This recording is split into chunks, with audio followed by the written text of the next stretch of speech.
রায় দেওয়া হয়েছে। আমি রায়কে আমি গ্রহণ করি না। আমি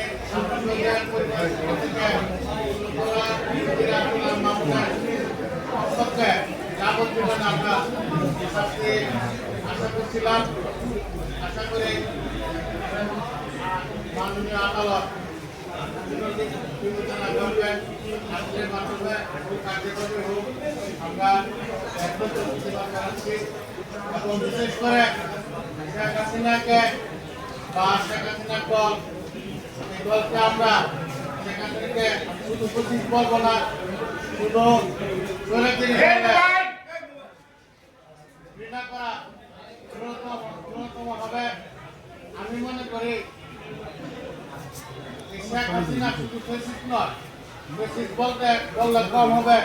শেখ হাসিনা একদম মানব কন্যা, এটা মানব কন্যা নয়। মানবে যেমন